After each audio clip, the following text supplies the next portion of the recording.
Hi guys, today I'm going to talk about all of my favourite books from 2017. I normally don't really do these sorts of videos because with university I haven't really read for pleasure quite a lot, but obviously I've finished my degree halfway through the year. So I've definitely had a really good reading year for like finding new authors and reading new things, and I think now that I've left university, 2018 is going to be even better. By the way, these aren't books that were released in 2017, they're just ones that I read in 2017, so let's get into the list. At number 10 is A Court of Thorns and Roses by Sarah J. Maas. It's at number 10 because I'm slightly struggling to remember what happened in this book, but I think that's partly because I read it so fast, because I enjoyed it so much more than I thought I would. I don't know what made me pick it up. I think it was all like the Akawar hype at the time. But a lot of people didn't really like this book, and it wasn't really till the second book that people fell in love with this series, but I remember liking it straight away. I thought the characters were really good. I thought it was really like fleshed out in a really good world, and it was really gripping, and I can't really remember the ending, but I know that it was crazy. And yeah, I just enjoyed it so much more than I thought I would, so it was a massive surprise for me. Number 9 is not actually A Clockwork Angel, it's actually the final The Clockwork Princess, but that's Amy's book, so I'm holding this as a placeholder. I finished this trilogy this year and I loved it so much. I was kind of toying with this, if this was number 9 or not. It could have been a little bit higher because I had such like an emotional reaction to this. I didn't cry like everyone talked about. So many people talk about like being in floods of tears at the end of Clockwork Princess, which I wasn't really, but I just did feel really connected to all the characters. I basically shipped everyone and everything in this series, and compared to Clockwork Angel, which was just kind of okay, the series progressed so well. And that epilogue, I know people talk about it, but it was amazing. In the way it just wrapped everything together, it tied it to the Mortal Instruments, it kind of gave you all the closure you wanted. It was just beautiful. So for that reason alone, the series deserves a place on this list, especially the final book. The next book I sort of hoped would be higher on this list, but it deserves its spot either way, and that is Turtles All the Way Down by John Green. Obviously, me and Amy were so hyped for this book because he's our favourite author, hasn't released a book for 5 years, and this kind of came out of the blue. Like, it was announced in July and then it came out in October, so it was only a couple of months to wait compared to normally where like a book's announced a year in advance.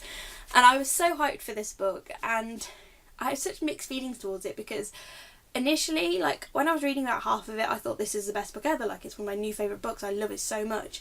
But then the second half I didn't like as much, and there was things I just wished were a little bit more tied together.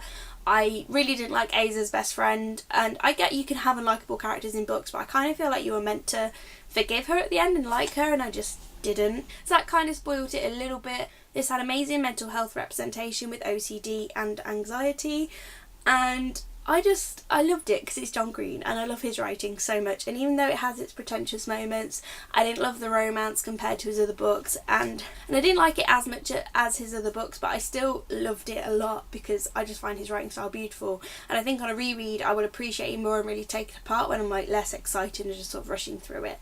The next book is A Gathering of Shadows by V.E. Schwab, because I read A Darker Shade of Magic a year or two ago, but this year I reread it for the Booktubeathon and then decided to pretty much jump straight into this book, and I loved it so much. Like, I love V.E. Schwab's books. My only problem is I find them kind of forgettable, but I think that's because I read them really fast and they're very full of detail, but this just really fleshed out the characters so much more. Like, I loved them in the first book anyway, but in this everything just kind of expanded so much. Like, I fell even more in love with Kel and Lila and kind of their like on-off relationship thing that's going on. I love the new character of Alucard so much, especially his relationship with Rye. It was very intriguing that you only got a little bit of in this book, but it's kind of really was well done. And I love the whole like competition. I found it so exciting. I love the whole like White London storyline, and the ending was a really good cliffhanger, so I don't know why I haven't picked up Conjuring of Light yet. That was definitely like on the to-do list for the start of the year. But I love this book so much. It was definitely like, I loved A Dark Shade of Magic anyway, and then this book was just so much better, so it's like, it was amazing. I think it is like a 5-star read, and definitely like made this series one of my favourite series of all time, even without having read the third book. The next book is Queen of Shadows by Sarah J. Maas, which is the 4th book in the Throne of Glass series. I'm sure you've heard of the Throne of Glass series by now if you're on BookTube. I kind of fell out of love with this series with Heir of Fire. Like, I love the Assassin's Blade and Crown on Midnight so much. Then Air of Fire for me was a huge letdown. I didn't like the character of Rowan, I didn't like the direction the story was going, I didn't like how big and long it was, and I was like not excited to pick up the rest of the series. It took me like a year and a half. But Queen of Shadows was so worth it. Like, I literally fell back in love with all of these characters. I fell in love with Rowan, which I didn't like him in Air of Fire, and in this book I thought he was amazing. One of my absolute favourite parts.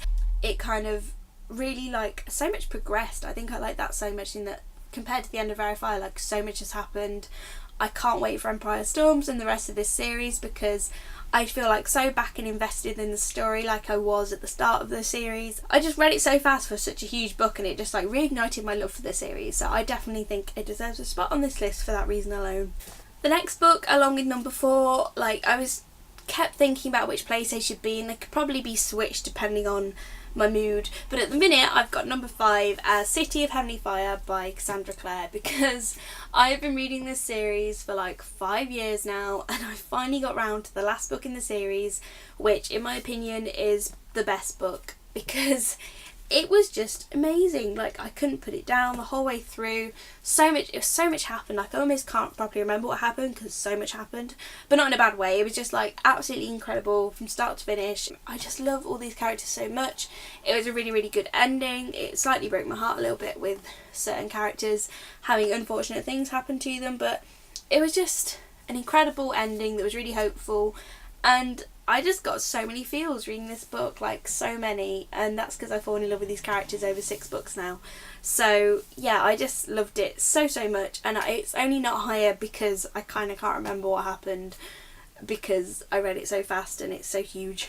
But I definitely want to reread this series one day because these characters mean a lot to me, and I think this book really kind of made me realise how invested I was in all their storylines, and I loved it so much. Book number 4 is one of the last ones that I read towards the end of this year, in like the last few months, and that is The Female of the Species by Mindy McGinniss, which I read in like October, November time. And this book just really surprised me, because I read Not a Drop to Drink, one of her other books which quite a lot of people talk about on BookTube. I didn't really like it, mainly because I didn't really like the writing, but this seemed really interesting because it was about it was kind of like a feminist story about a girl that kills men who sexually abuse other women because her sister is sexually abused and murdered in like a really gruesome sort of thing that happened in the past. It's made her very vengeful, and she's kind of like a psychopath. Like, she doesn't have too many emotions, and it was just such an interesting book. Like, I keep thinking about it still because it has so many layers to it. So much happened. First glance, I kind of thought it was going to be like Dexter, but female and feminist, and it wasn't that, but that didn't make it bad either. Like, it had the whole kind of murder plot of it, but it also kind of explored basically every part of feminism, from like slut shaming to women hating other women because of boys doing horrible things and then kind of blaming each other, and female friendship, and it just had like every part of feminism really like slightly there, which I really loved the kind of conversations it brought up. But also, even though this horrible thing happened to the main character, Alex's sister, like, it was really focused on her still, and people kept kind of forgetting who she was apart from just being like the dead girl's sister. By the end of that, that's really like turned around, and the ending for this was really beautiful. It was definitely a 5 stars and like a new all-time favourite, I think. Like, it really blew me away. Number 3 on this list is another all-time favourite, but I suppose the top like 4 or 5 of this are going to be all new-time favourites, and that is How to Stop Time by Matt Haig. And this book means so much to me on so many different layers. Partly we got an arc for this, which was a really big deal, especially for Amy, because she'd read his other books and really loved them. I hadn't read his books before but had wanted to. So this was actually my first book of his, which was kind of special because he's now, I think, a new favourite author, and I'm excited to read the rest of his books because I love this so much, and his other book that I read this year. And this was just an incredible story about a man who ages really slowly, so he's lived for about 400 years, and he's generally lost kind of meaning in his life, and he's still really struggling with the death of his wife from years ago, and he just feels like he's dangerous and can't really get close to anyone, but it kind of flicks back and forth between present day and the adventures he's been on. So it had like everything. The writing was beautiful. It had like Shakespeare and Gatsby in it, which was amazing. It had like Rime of the Ancient Mariner sort of feels to it. It had a really lovely ending. And I love this book so much, and it also means so much to me because me and Amy went to the signing for this where we met Matt Haig. We went to his talk, so I've got it signed, which is so special to me because it's obviously a really nice thing for me and her to do together as well, especially after we moved out from living together. And it was just so lovely. Like, this book means a lot to me, and I really can't wait to reread it because I think on a second reading I will kind of get even more feels from it, because I did read it really slowly because I was in a slump, so I really want to reread it. And I just love this book so much. Number 2 on this list is a complete surprise, and it's a book that I bought this year and then read really soon after during the booktubeathon. And quite often books for the booktubeathon become a favourite, partly because I dedicate to them and read them quickly and I think about them for a long time.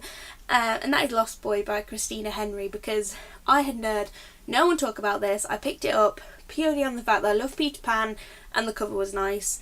But this book was so good. Like, the writing was incredible. It was like this really dark story about Peter and Captain Hook when he's younger, and like James or Jamie.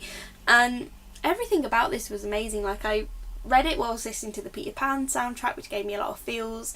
I read it during the booktubeathon when I was about to move out of my house. It was like a big transition period for me. And this book, I think I'll always link back to those memories, which makes it special as well. But also just the writing was beautiful. I love Peter Pan, and this was the first Peter Pan retelling I've read, and it was just such a good one. It got everything right in my opinion. I just loved it so much, and I want to reread it and definitely read her other books because this just really blew me away. And if you like Peter Pan at all, you should read this because it's just so good. And my number 1 book of 2017 is The Last Family in England by Matt Haig. And these top few books could be interchangeable, but I think this book just really stands out to me because, again, I read it during the booktubeathon. It was the second Matt Haig book that I read, and it's one of Amy's absolute favourites, and it's narrated by a dog. So it was kind of a retelling of Shakespeare's Henry IV, V as well, which also made me like it. But it had everything I wanted. It was great writing, family drama, dynamic characters, dog narration, quirkiness, Shakespeare. It was just everything, and no one really talks about this book, but I just loved it so much. I couldn't put it down. It was such a quick read, and it was so cleverly done, and it kind of just had really good messages about purpose in life and people kind of losing their way and then coming together again, and I just loved it so much. And if you like dogs or Shakespeare or another Matt Haig book, definitely pick this up, because even though the cover's kind of gross and it's not really talked about, this is such an amazing book, and it's definitely an all-time favourite, the top few of this list are, and I'm so happy that I read it. Don't know how well you can see, but these are some of my favourite books from 2017. It's been a really good reading year, and basically all of these I read in the past 3 or 4 months since I left uni. I'm hoping that now I'm not a student anymore, I'm going to have more free time for reading in 2018 and pick up even more things. I definitely want to get into more book series in 2018, and it's just been a really good reading year, and these books really mean a lot to me and attach to so many different memories throughout the year. It's almost like a timeline of my year in a way. Yeah, I loved all these books so much. I love to know some of your favourite books from 2017 down below in the comments, and if you've read any of these, what you thought of them. Did they make your list? And if you haven't read them, let me know if I've made you interested to pick any of them up. I'll see you in the next video. Bye!